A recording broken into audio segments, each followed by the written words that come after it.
Studios, Anajar and Levine Accident Attorneys. Call 1-800-747-FREE. That's 1-800-747-3733. The following program is paid for by Glazer and Associates.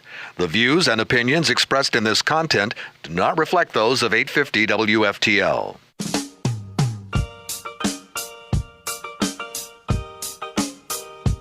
And welcome back to Condo, Craze, and HOAs. We're here each Sunday at 11 a.m. on 850 WFTL in South Florida. And we are live on YouTube on our Condo, Craze, and HOAs YouTube channel.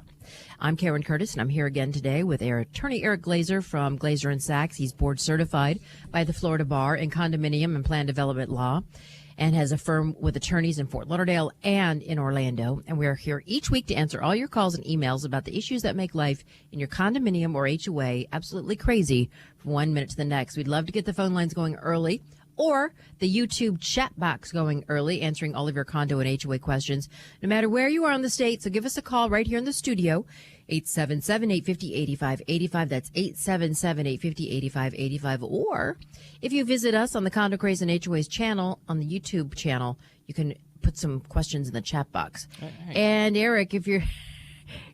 Go ahead, Eric. Yeah, sure. If you're a fan of the show, don't forget to subscribe to two things like Karen says. Subscribe to the Condo, Craze, and HOAs YouTube channel. You can watch the show live, ask your questions live, and, of course, join our email list. And make sure to say this each week Just go to condocrazeandhoas.com, join our email list. By joining each week, you get emails about the show, our blog, our seminars, updates on the law, and a whole lot more. And, of course, every Monday we do a blog at hoa-condoblog.com. Again, hoa-condoblog.com. Tomorrow's topic, and what we'll talk about on the show today, other new condo laws to know, part 2. I got to tell you, interesting week, because clients ask me to actually teach the laws to the board and the people that live in their condominium, just so that everybody kind of knows what's coming up in the next 2 years. And you teach it, and people are looking at you with their jaw hitting the floor, and they're like, are you kidding me? All of this is really coming up within the next 2 years? And it's like, and that's in addition to our insurance tripling. Yeah, that's what's coming up in the next 2 years. And this is what happens when you kick the can down the road for 30 years. And just to recap, we all know by now the myriad of new safety laws that condos 3 stories or more are required to follow. As a matter of fact, if you're 6 stories, you're going to have to comply with either fire sprinklers or an engineered life safety system in a year from now, right? And even if you waive the requirement for sprinklers, you're still going to install an engineered life safety system. So that's coming up. And you're going to have to do a phase 1 milestone inspection, which will be to phase 2. Which will lead to phase 2, right? That's if you're 25 years or older on the coast, 30 years or older inland, and then every 10 years thereafter. And then, like you said, Karen, likely, I mean, there's no way it's not going to happen, phase 2 inspection. That's going to result in destructive testing and required repairs to your structure.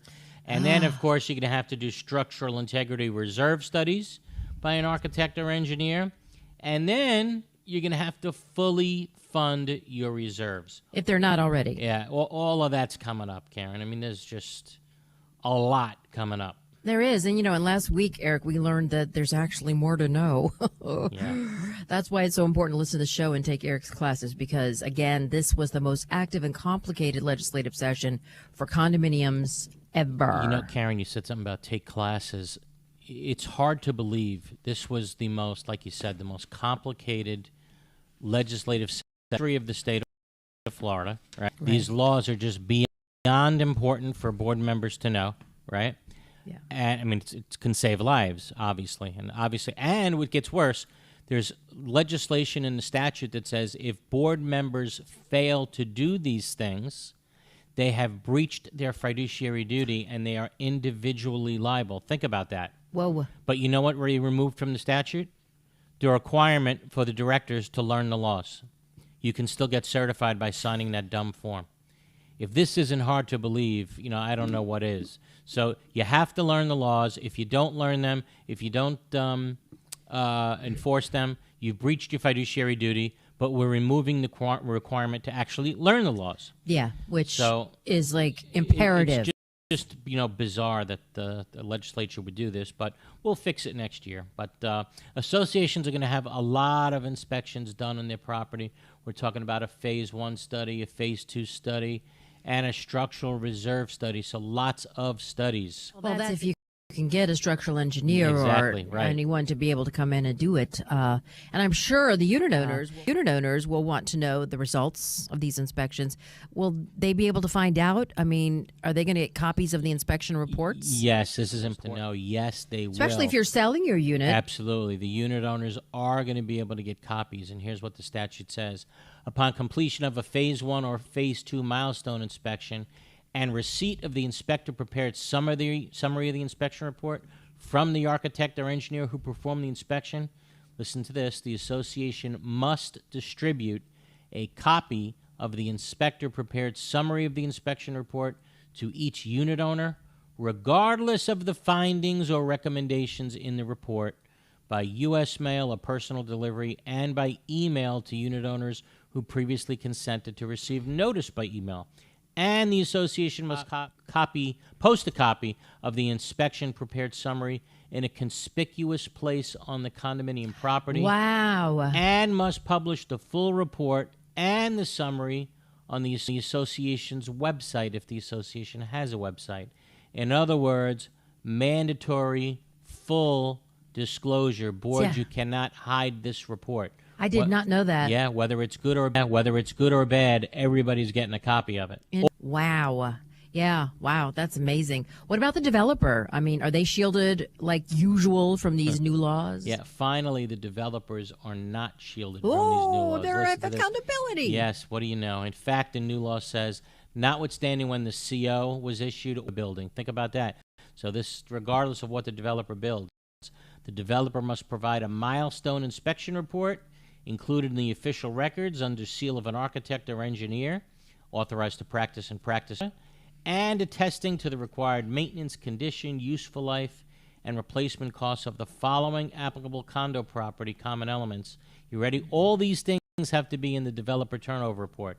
The roof, the structure, including load-bearing walls, fireproofing and fire protection systems, elevators, heating and cooling systems, plumbing, electrical systems, swimming pool and spa equipment, seawalls, pavement and parking areas, drainage areas, painting, irrigation systems, waterproofing, and the developer has to give you a copy of the association's most recent structural integrity reserve study. So we're talking about full disclosure is required now, even from the developer. The developer's not off the hook here. Can you explain notwithstanding when the certificate of occupancy? In other words, it doesn't have to be 25 years or 30 years. This report is going to be required upon turnover, even if it only took 3 years to do turnover. Oh, wow. Yeah, they got to let you know the condition of the building, huge. right? So those time periods don't apply to the developer. The developer got to do it. Why wasn't that done in the beginning? You would think, Karen, Oh, my gosh. respectfully, a blind person could have seen this coming 30, 40 years ago. Right. I mean, come on. Not to have these laws in place is the reason why we are freaking out now, because we're actually have to come current for things that should have been funded over 30 or 40 years. Well, now they got to be funded basically all at once. Yeah. And it's frightening. It's just It absolutely is frightening. It is frightening. But you can't allow another building to collapse either. That's true. And suppose the developer ignores the obligation, is there a remedy? Yeah, finally there is. Even the division, the DBPR, can go after the developer. So let's say the developer is ignoring these safety laws. Does the DBPR have any power to actually do anything about it? And here's what the new law says. The division can enforce and ensure compliance with this chapter and rules relating to the development, construction, sale, lease, ownership, operation, and management of residential condo units, and complaints related to the procedural completion of milestone inspections. So developers, the DBPR is looking at you to make sure you comply with all of this before turnover. The division has the power and authority to go after a bad developer.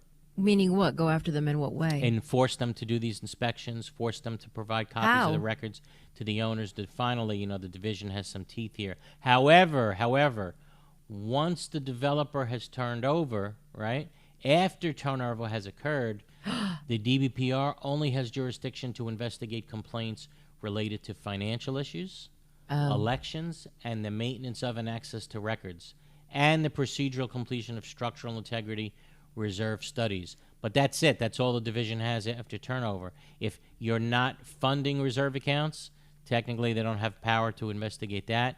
If you are not doing your structural integrity reserve studies, DBPR has no authority to investigate that.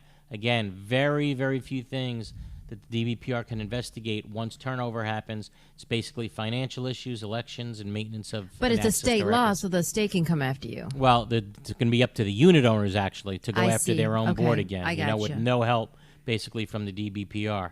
But can the DBPR find the developer if they don't? Developer So they can go find after. them. Okay. But after and they can force them to act in accordance with the new laws. Can it take their license?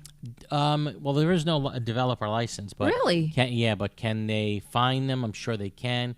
Can they issue mandatory orders, making sure that they comply with the statute? Yes, they can. Okay. But after turnover, your board, if your board doesn't listen, DBPR has very limited jurisdiction to go after your board. Okay, so what else is new when people complain to the DBPR? So it's the unit owners. Yeah, why not? Unit owners, it's off to court. It's off to arbitration or whatever else you got. Another reason to educate the unit owners as well. Of course. I mean, education is going to be key here. But, hey, what do our listeners think? Do these new laws go too far? Or has Florida's bill finally come due after we allowed to waive these reserves and not do inspections of our buildings for decades? Give us a call in the studio, 877-850-8585. Again, 877-850-8585. Or write your questions in the comment box on our YouTube channel, on the Condo, Craze, and HOAs YouTube channel, and we'll be back right after this. There are very large management companies, and there are very small management companies, and I think Affinity...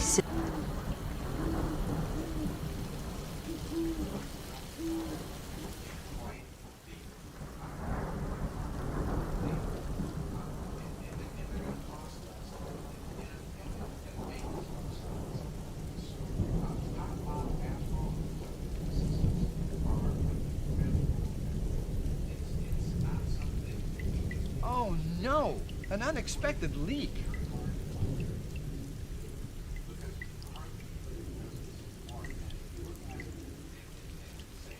Jay, you know that's no way to solve a roof problem. Call Best Roofing. We solve roof problems. We are DMI Paving and Seal Coating, Florida's parking lot experts. We specialize in asphalt paving and repair, including pothole repair, seal coating using JC7 or polytar, concrete curbs, ramps, and walkways, and striping and pavement marking, as well as ADA compliance. We service commercial properties, including homeowners associations, apartment communities, shopping malls, warehouses, stadiums and arenas, and more. Experience is worth more than anything in an industry like ours, and our staff has decades of it. We have specialized equipment for any job, regardless of size, saving you time and money. DMI has a reputable history. We have been in business since 1956. We serve the state of Florida from 6 locations. Let us bid on your next parking lot project. Visit us online at dmipavingandsealcoating.com.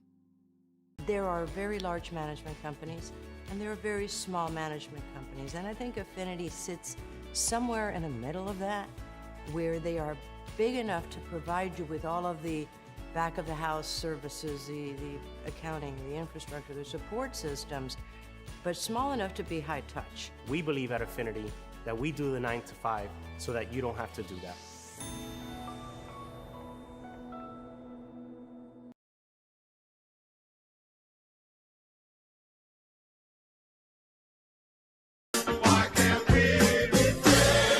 Welcome back to Condo, Craze, and HOAs here on 850 WFCL. Karen Curtis, Wealth Attorney Eric Glazer. He's board certified in community association law, so he can answer all your questions about condos and HOAs that are making you nuts, just crazy.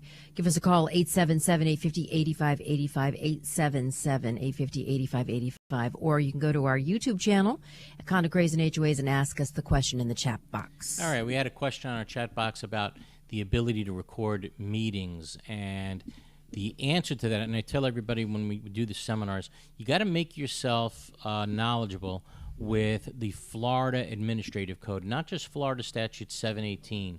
So a lot of times the statute will say the DBPR has the authority to make rules and regulations regarding certain things. Well, where are those rules and regulations found? They're found in Section 61B of the Florida Administrative Code. So somebody wrote in a question about the ability to tape record meetings or videotape meetings. So here's what the statute says when it comes to condominiums. Any unit owner may tape record or videotape meetings of the board, committee meetings, or unit owner meetings, subject to the following restrictions. A, the only audio and video equipment and devices which unit owners are authorized to utilize at any such meeting is equipment which does not produce distracting sound or light emissions. So you can't set up a big. Of course, you can use your iPhone or your any phone, but you can't set up a big sound and light studio and annoy everybody with it, right?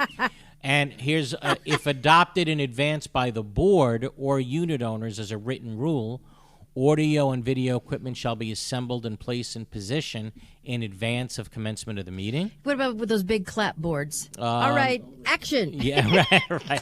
Exactly. No, not allowed. No. If adopted in advance by the unit owners as a written rule, anyone videotaping or recording shall not be permitted to move about the room.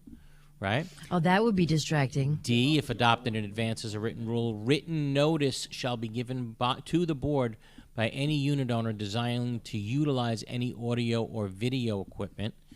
And E, unit owners are entitled to tape record or videotape board meetings and committee meetings after April 1st, 1992 is when this came into effect. So the question is, someone wants to know, if you tell the board, well, I'm always going to do it, period. I'm always going to videotape the meeting.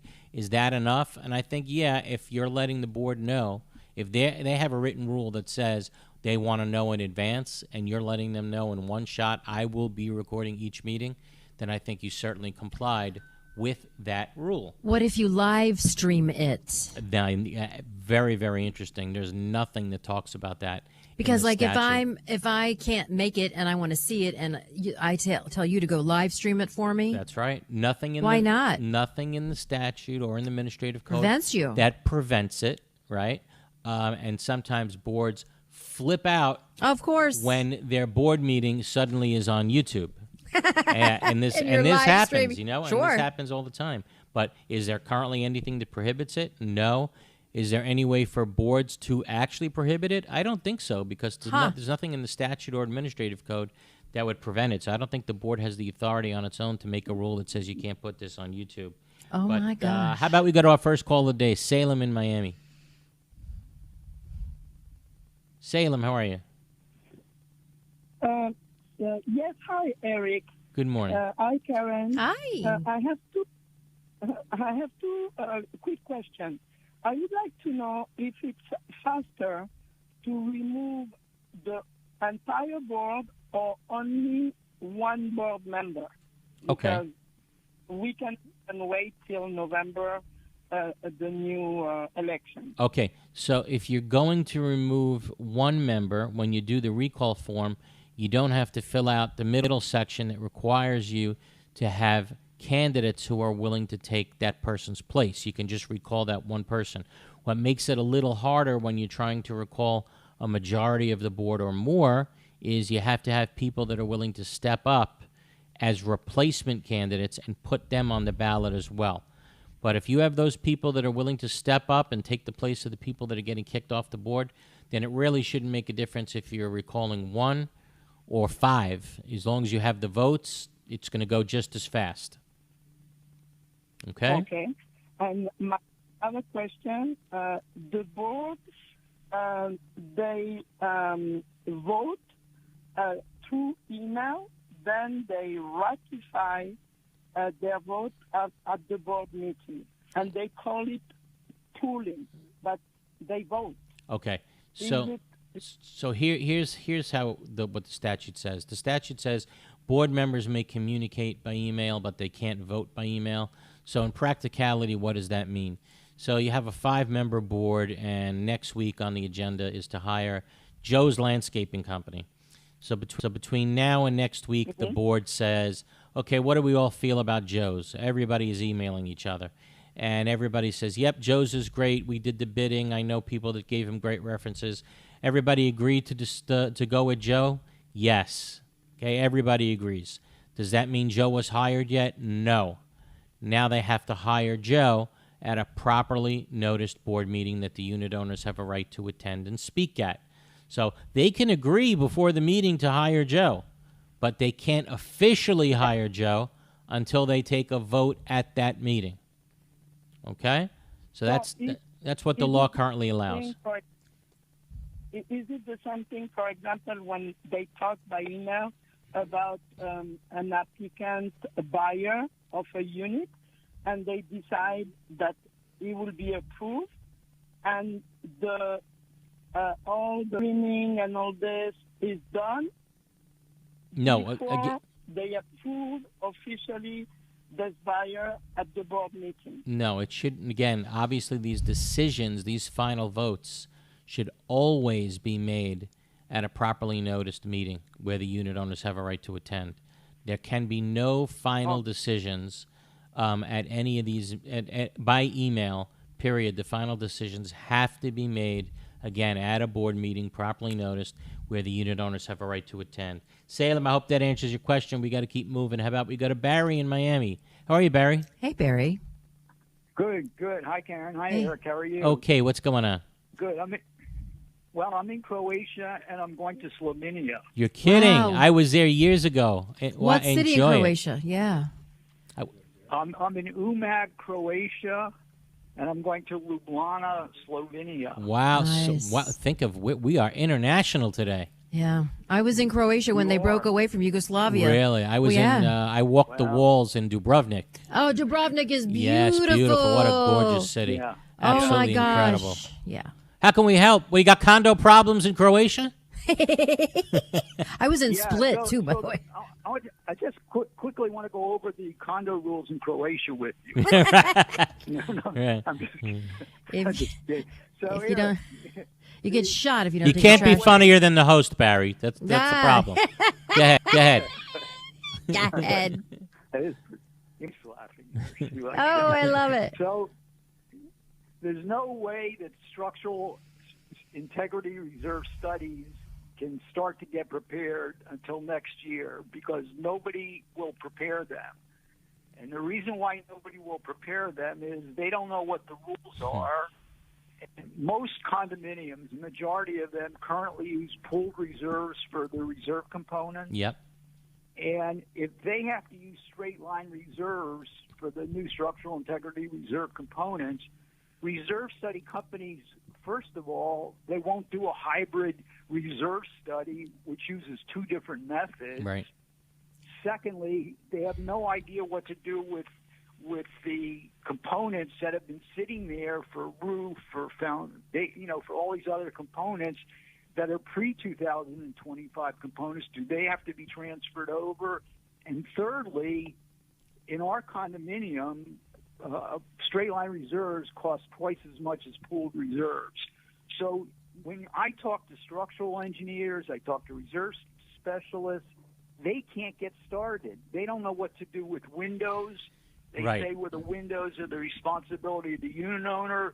You mean we have to put that in reserves and look at all the sliding glass doors and all the windows inside a unit? They have no idea what the rules are, and they will not start a reserve study. It's interesting. A structural integrity reserve study. They don't know the rules. They can't do it. Well, let's remind everybody what needs to be included now. You know, it used to be roof, pavement, and painting, right?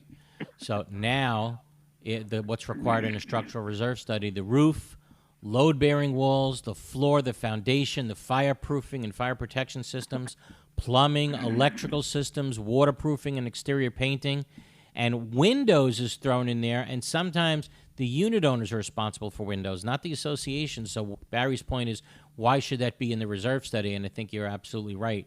And for anything else that's $10,000 or more. And as a matter of fact, you see floor and foundation. And the reality is a lot of engineers are saying, wait a minute, how do I possibly put in a number for the floor and the foundation? How do I estimate when the floor is going to be needing to be replaced? How do I estimate when the foundation is going to need replacement? Because, again, in the history of buildings here, only one collapsed. That's the reality of it. So there's a lot of things that are going to have to be tweaked in this statute. You know, exactly what you're saying. What do you do with prior monies? What do you do with prior monies that were pooled? How do you divide them out? And these are going to be issues that are going to be dealt with probably in the next legislative session. Barry, I think we can agree. The bottom line here is that the legislature went home with nothing, passing nothing. And to me, that was a spit on the grave of the victims, of the 98 victims of Surfside. So they went back and they said, okay, we can't do that. We have to do something. So this massive statute was passed literally after the legislative session ended. They went back and did this. So is it perfect? No, it's not perfect. Is it confusing for those that are actually going to prepare the reserve studies? Of course it is. But we'll fix it. I think we'll fix it next legislative session. I think you'll fix it, quite frankly, with the amount of work that you've been doing with the legislative members who are working on this. And it'll get right. And, the kinks will get worked out.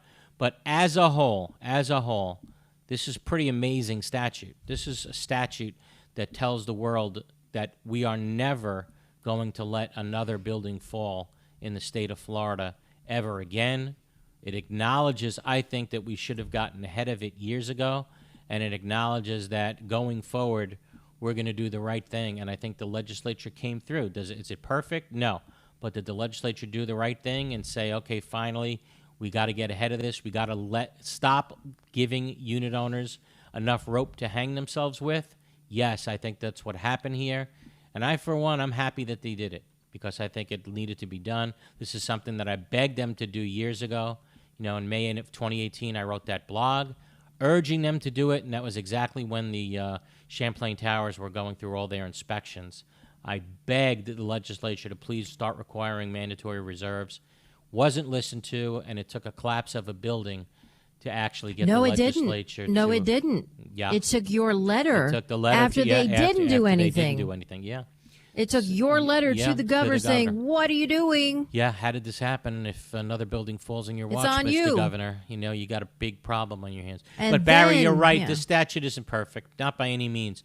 But is it a start? Is it a message to Floridians that that's it? We're taking this seriously now. Is it a message to Floridians that say we're not going to give you enough rope to hang yourselves with? Is it a message that says going forward we're going to make sure that buildings are safe? Sure, it is. And I think it's I for one think it's a fantastic start. Does it need fixing? Yeah, it does. But it's a great start. Great. I'm going to do you a big favor because I like both of you. So I promise I promise. I'm serious. Next week, I'm going to call the program from Slovenia, and I'm going to comment on the structural integrity reserve study requirements in Slovenia condominiums. I got news for you. I researched it in Canada, okay? Canada requires mandatory full funding of reserves. Florida does not. So I'd be curious to know what Slovenia says, and I'm sure you'll find out, Barry. Their buildings are hundreds of years old. They're hundreds of years old. They're not going to fall down. Do you know what's at the bottom? They make you go to That's Europe right. and you see buildings that are hundreds, if not They had their 1,000 years old. They had their 20-year-old inspection 600 years ago. Right. Here, the buildings that are falling after 30. Knock it down. There, they build buildings that are 1,000 years old and still standing. That's and it's all because we build them on the cheap here. That's right. We build them with concrete and rebar instead of stone. Those buildings are made of stone. They'll never fall. They'll still be there 1,000 years from now.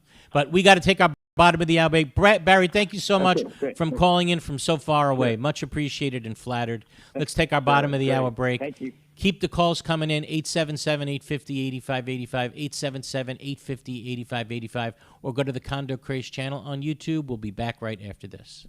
Is your condominium or HOA in need of accounting services? Look no further. Gerstle, Rosen & Goldenberg is one of South Florida's largest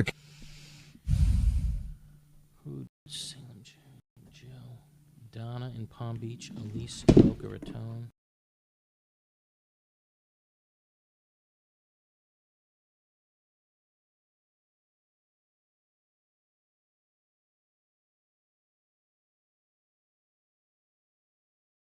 Rosen & Goldenberg is prepared to meet the needs of any condominium or HOA in the state. The professionals at Gerstle, Rosen & Goldenberg also have experience working with timeshares, cooperatives, hotel condominiums, mixed-use buildings, and ancillary operations like restaurants, spas, and country clubs. Put their 25 years experience in your corner. Gerstle, Rosen & Goldenberg, 305-937-0116. That's 305-937-0116 or grgcpa.com. Someday, you will need insurance. And for that day, you'll be glad you wrote down Insurco Insurance and Financial Services. Why? Because Insurco virtually insures everything. They're a full-line insurance agency that'll put together the best possible coverage and premium for almost anything. Need homeowners or condo insurance? Call Insurco. Need auto or motorcycle insurance? Call Insurco. How about golf cart insurance or trailer and RV insurance? Just call Insurco for a free quote. They're open every day. From renter's insurance, officers and directors insurance, and personal liability umbrellas to all types of business insurance, boat insurance, cancer policies, life, health, and annuities. All you need is Insurco. Get a free quote. They service Dade, Broward, and Palm Beach. Speak English and Spanish. Insurco Insurance and Financial Services. It's the only name you need. Office at 14401 West Sunrise Boulevard in Sunrise, inside Edmore Chevrolet. Call 954-846-1206. 954-846-1206. That's 954-846-1206. Need an insurance evaluation, audit, or quotation for your condo association or homeowners association? If so, then you need to speak with our insurance experts at Mack & Waltz. We insure over 800 associations, and we are the clear lead. The heck? They let 2 people go last week, so I might be next. 1989. We write insurance on billions of dollars of property values. We are an independent insurance agency representing insurance companies which specialize in condo and HOA insurance. The staff at Mack & Waltz works closely with board members and property managers and regularly attends association meetings to help educate the association about their insurance policies. To learn more about how Mack & Waltz can save you money and improve your insurance program, call now 954-640-6225 and ask for Greg Waltz. 954-640-6225. Mack & Waltz Insurance Group. Let us protect your association. Welcome back to the second half hour of Condo Craze and HOAs here on 850 WFTL. Karen Curtis with attorney Eric Glazer. He does specialize in everything condo and HOA, community associations. So give us a call in the studio if you have a question, if you're on the board or you're actually a homeowner. 877-850-8585, 877-850-8585. And we're live on YouTube, by the way, at Condo Craze and HOAs on our channel. Okay, matter of fact, let's answer some questions from the chat. What can you do when you find out that your board is using your special assessment and security deposit accounts for operational expenses? Man, I mean, they are violating 2 statutes, because when a board passes a special assessment, the statute is so very clear that those funds can only be used for the purposes for which they were intended. You cannot use special assessment funds for anything else. So can you get a court order? Yes. Can you get them in trouble with the DVPR? Yes, absolutely. You know, stopping all this. And then the next statute that they violate is the security deposit statute. That's when you have tenants who are moving in that you require to put up a security deposit equal to 1 month's rent, so that if they damage the property, you can go after their security deposit. Now, the only way you can go after the security deposit is when they move out, you impose a claim on their security deposit within 30 days. You absolutely cannot, no way, shape, or form, use their security deposit before they move out and before you make a claim on that security deposit. It has to be an escrow? Yes, and they are violating 2 statutes, Gigi, by doing what you're telling me. They're using special assessment funds for security deposit funds, violating 2 statutes, 2 no-nos, 2 potentially big fines. By the way, from the you know what they're DBPR. doing with the security deposits? Yeah. Your first, last are also considered security deposits. Really? So they don't apply to first and last. That's what private landlords are doing, you're saying? Yes. Yeah, well, rental market is tough. It's Oh, basically, my- you don't even have a say in the matter. Because No. What are you going to do, you know? You can't fight because there's nobody else to go, you know? Sean writes in, good morning, interesting question. If you're seeking emails and text messages between board members, is access to these records contingent upon it being included in the secretary's email address? If I answered this question a few months ago, the answer would have been basically that those emails you cannot get if they remain on the email addresses of the board members. Well, guess what? There's been a declaratory statement by the division that says any email sent or received by a director regarding association business is accessible as an official record. So, I mean, you know, it's a shocking decision. Any email that any director receives or sends regarding the association is an official record. Somehow or some way, the association got to preserve it, like any other official record, for 7 years. But the truth of the matter is, a unit owner makes a request for written record. I want copies of all emails sent between the board members 6 months, and the board don't email each other, right? And we know that's BS, right? We know. But how do you go about proving it? How do you go about getting those records? You know, one of the board members would have to, you know, line up in your favor and say that's not true. We email each other all the time. Right. Here's evidence of it. Here's an evidence, right. So, you know, again, brand new declaratory statement that says all of these records are now accessible. All right, back to the phones. How about we go to Joe in Boynton Beach? Morning, Karen and Eric. Hey Joe, how are you? Morning. At the HOA board meeting, and the chair recognizes a member who stands up or a committee person that stands up, and they make a motion. What is the requirement for the board on that motion that was put on the floor? Well, if it's only a board meeting, right, that owner who's sitting in the audience has no authority to make a motion. Board meeting. If it's a owner meeting, then that owner would have a right to potentially make a motion. It would have to be seconded by somebody, and then not the board, but everybody in attendance would have a right to vote on it. If it's a membership meeting, but just a board meeting, does a committee person have the right to stand up and make a motion? no, only board members can make motions at board meetings. Period. That's what I thought. Thank you very Okay. much. Have a good day. Thanks, Joe. You got it. How about we go to Donna in Palm Beach? How are you, Donna? Good morning, Eric and Karen. Hey. How are you today? How are you? What's up? Good. Good. Regarding this new legislation, I'm a little concerned because I kind of fear, and maybe this is just me being a cynical ex-New Yorker, but I fear that this leaves us vulnerable to greedy and unscrupulous contractors who will inflate the numbers as far as like the kind of work that'll be needing to be done on a property. Because then what will happen is, if say you have a job that's like $3 million, and they inflate it to $5 million because they want to make it worth their while, as opposed to doing a job for measly to them $3 million. Do you know what I mean? I think it leaves us in a very vulnerable place. Well, you know, it's going to boil down to supply and demand. You know. Right. Well, I don't think there are any unscrupulous contractors. No, of course not. Absolutely not. But it's going to boil down to supply and demand. In other words, you're going to do your phase 1, then you're going to do your phase 2. Your phase 2 guy is going to give you a list of things you need to do. And you're going to get in line. And now you're going to go bid out the job, right? The law requires you, it's going to be more than 5% of your budget to go bid that job out. So you're going to send it out to 3 different contracting companies, and you're going to go with the cheapest one. But the reality is, any one of those 3, or all of those 3, I should say, are they going to up their prices?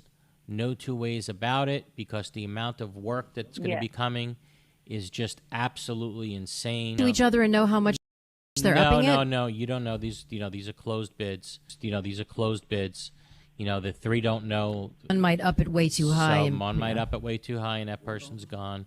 Usually you don't take the lowest person either because you're concerned that, why did they bid so low? That's right. But it generally is there room here for, because of supply and demand, for prices to be incredibly high?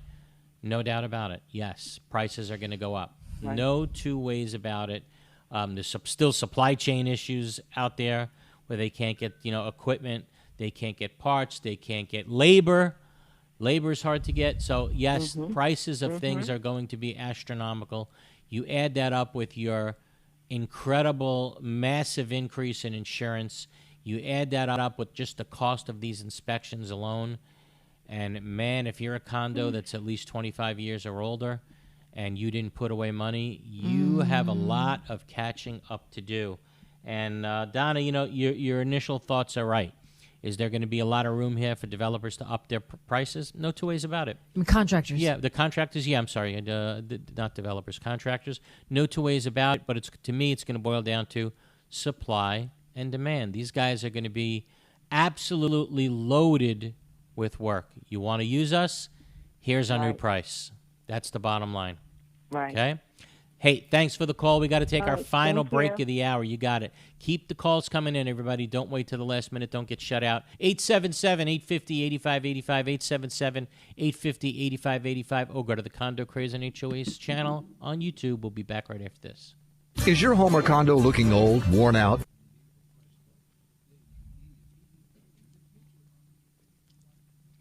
Make it look like new again. PD Painting will first properly prepare your home and condo and then use only the highest quality paint products. After many years in the painting industry, PD Painting has achieved a reputation for always delivering a reliable and professional finish. PD Painting is fully licensed and insured and offers a 7 to 10-year warranty. Their technicians are expert craftsmen. Let PD Painting handle all the details and then sit back and watch them restore your property and bring back that brand new look and feel. Need a service call? PD Painting will be there on the spot. Need financing? PD Painting can offer that too. Call PD Painting at 888-416-3204. Again, that's 888-416-3204. Go to the website pdpaintinginc.com. Need painting done in your home and community? Contact the experts at PD Painting.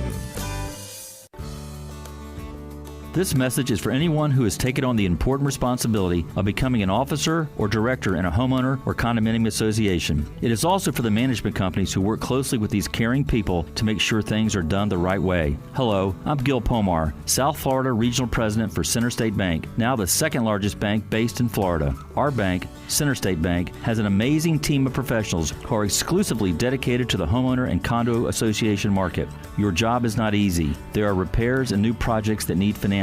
There are legal and social issues that need to be understood. There are also technology and servicing issues that your residents want to be improved.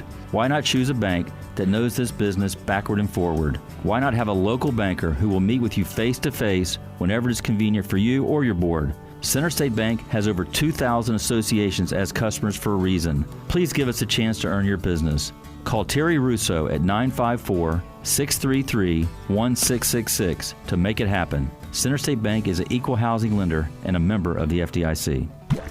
All over the world, people have plumbing problems. These problems can be expensive and destructive to fix. Have you ever wondered if there was a way to take care of your plumbing problems without destruction and an outrageous price tag? Welcome to Pipelining Technologies, Inc., where we specialize in fixing your problems without demolition and minimum cutting by means of pipelining. Pipelining is the ability to take a pipe damaged by root intrusion or long-term deterioration and make it new. By means of inserting an epoxy-saturated liner into the pipe and allowing it to harden or cure, leaving behind a brand new pipe. That sounds great. How can I get pipelining in my home, commercial building, or condominium? Simply fill out our online contact form and a pipelining representative will get in touch with you in a timely fashion. Or call us directly at 561-853-5463.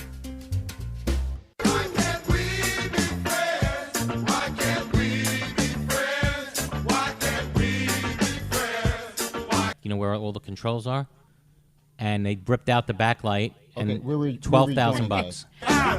We're back for the final segment of Condo, Craze, and HOAs. Here's just up there, but we're fully stacked on the phones. Once the line opens, 877-850-8585. So Marie writes in on the chat, I'm writing to the governor to have this legislation redone. They need to keep people to be able to afford to continue to live on their budget. Should never have been done. Inflation at an all-time high.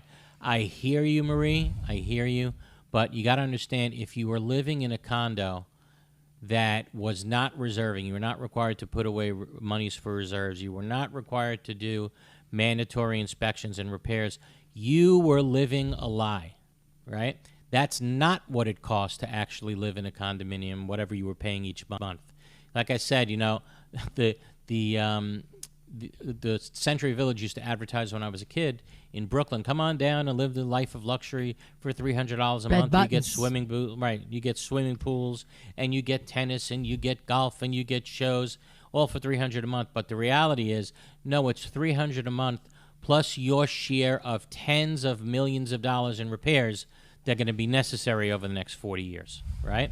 That's what they don't tell you. So, Marie, I get that you're upset that this is a lot of money all at once, but the bottom line is this is the legislature's fault for not seeing this. I mean, this was so obvious that this was coming, and for not easing into this 30 years ago. And in all candor, I don't see the legislature backing off of this. I really don't. I don't see them saying, well, we hit people with too much. No, this is the real cost of living in a condo, and it always has been the real cost. And it's unfortunate that it wasn't done years ago and unfortunately we have to make up for it during a time where inflation is high and gas is high and insurance is high. It's tough times ahead for condo owners. Yes, no 2 ways right. about it. It's just, again, I keep using the term perfect storm. Oh, boy, it is. It is. It There's is. no question. And that's why you're going to see a lot of developer takeover. Developers are... How about we go to Elise in Boca? Good morning. Good morning, Elise. How are you? I'm fine, thank you. Hope you guys are doing okay. Thank you. I have an insurance question. I know we're not really on that topic, but I keep hearing that 17 insurance carriers in Florida are going to be downgraded by Dematac. Yep. And I wanted to know if these are standard markets or E&S carriers or both. And I didn't even realize that we had 17 carriers riding wind in Florida. Right. I don't know under what category they fall. What I do know is that if these 17 carriers lose their A rating, it means that Fannie and Freddie won't back mortgages where these insurance companies are insuring the properties. So it will be difficult, if next to impossible, to get a mortgage that where there's any property insured by one of these companies that wind up with like a B rating. It's not going to happen. So that's the danger in the ratings of these insurance companies dropping. But it's also my understanding, at least, that for now has been put on hold. It has. Yeah, I read an article about it the other day that's been put on hold. So far, so good. You know, the reality is I know there's 17, but I don't see it happening. I know I can tell you I was recently dropped. I wound up with Citizens. And really? And mine went up by 50%. Oh, my gosh. Yeah, it actually doubled until I fought them on it. Okay. And guy came out, did an inspection of my house and missed the fact that the garage had actually accordion shutters. He did the report wrong. Oh, and good for it you. Doubled, and then I said, no, you missed the fact that I have accordion shutters. Oh, help me. He says, send me a picture of it and save $3,000 by snapping a picture. It was really unbelievable. Gosh. So you got to be really... You have to pay for yourself. Exactly. I mean, but, Right. insurance and is just one crushing more everybody. Question. Yeah. Our condo association, when we renewed our insurance a couple months ago, they did not put it out for bid. Not that there's companies out there. Right. But I recommended an E&S carrier that I knew had a condo program, and the agent did not go to them. Now, the management company and our board told me that we are only allowed to have admitted carriers. to write insurance. Is that true, or well, is that just our association? I think the board certainly, without question, in their business judgment, can decide to go with safer, more higher-rated companies than surplus line carriers, and even if it's going to cost the association more money. If they think it's dangerous to go with a carrier who's not A-rated and they cost more money, no question in the board's business judgment that's going to be upheld. Okay? Hope that answers your question, Elise. Thank you. Thank you. How about we go to John and Dania? Hey, John. Yeah, hi, good morning, Karen. Good morning, Eric. Hey, 3 quick questions.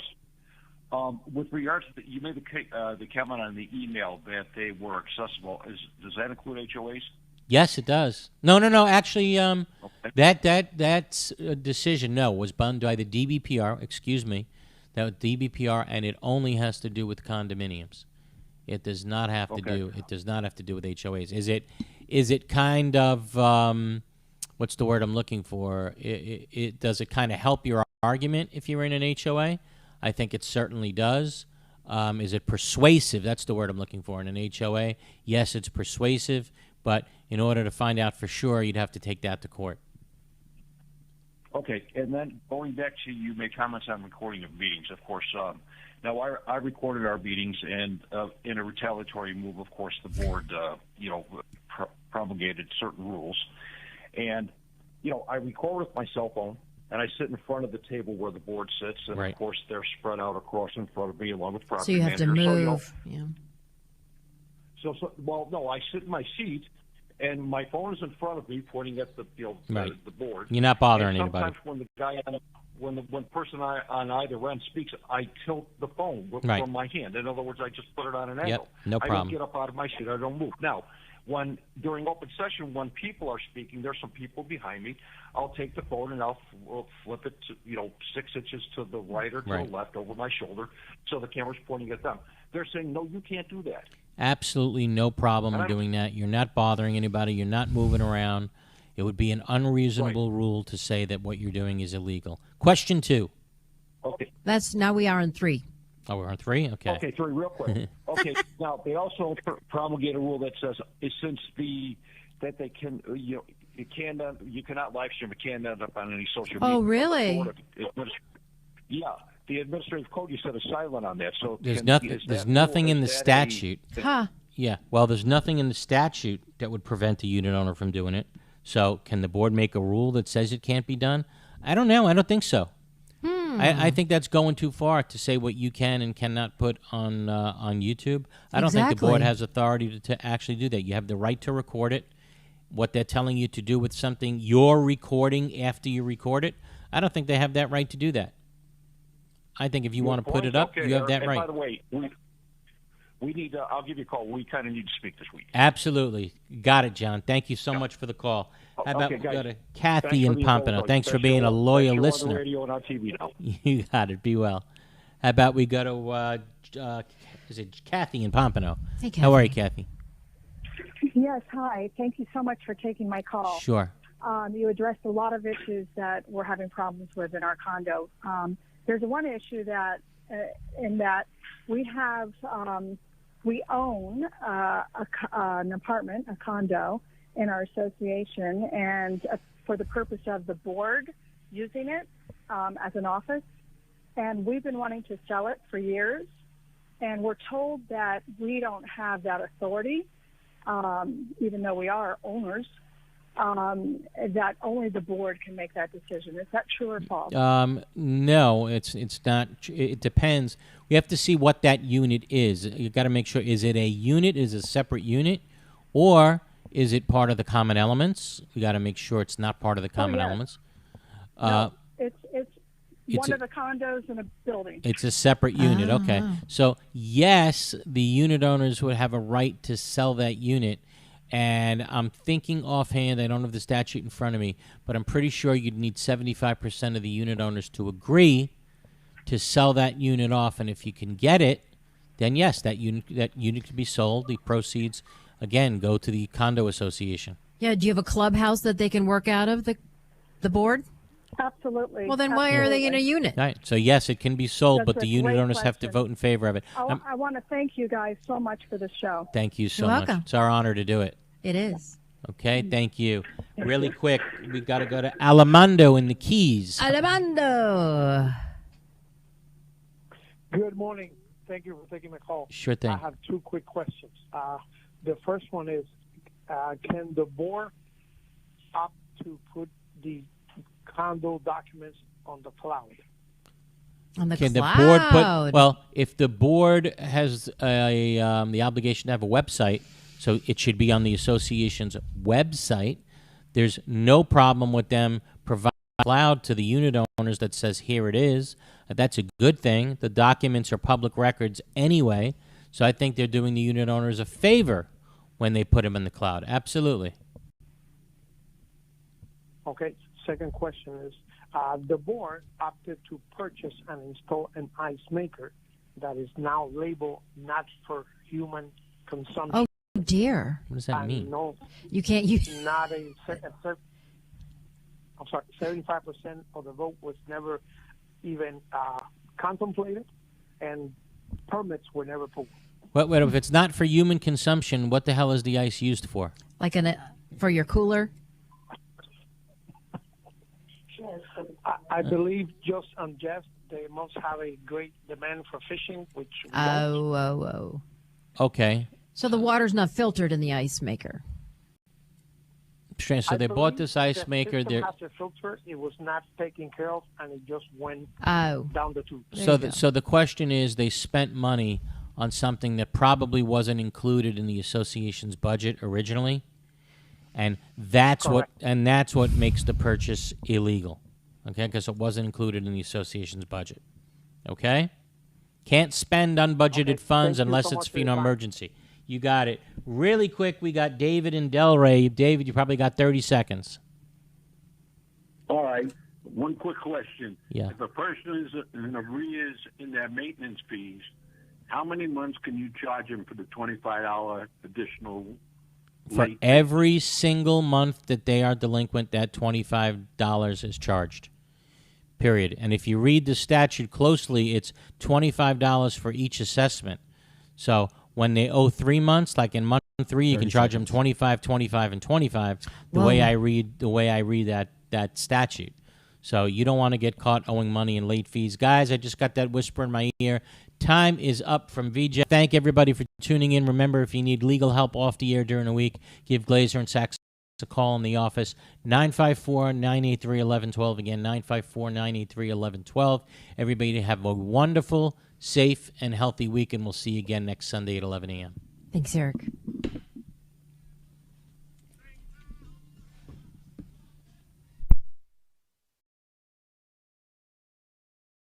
Palm Beach, WRMF HD2 Palm Beach. Listen to your favorite 850 shows on your HD radio. Just go to 97.9 HD2.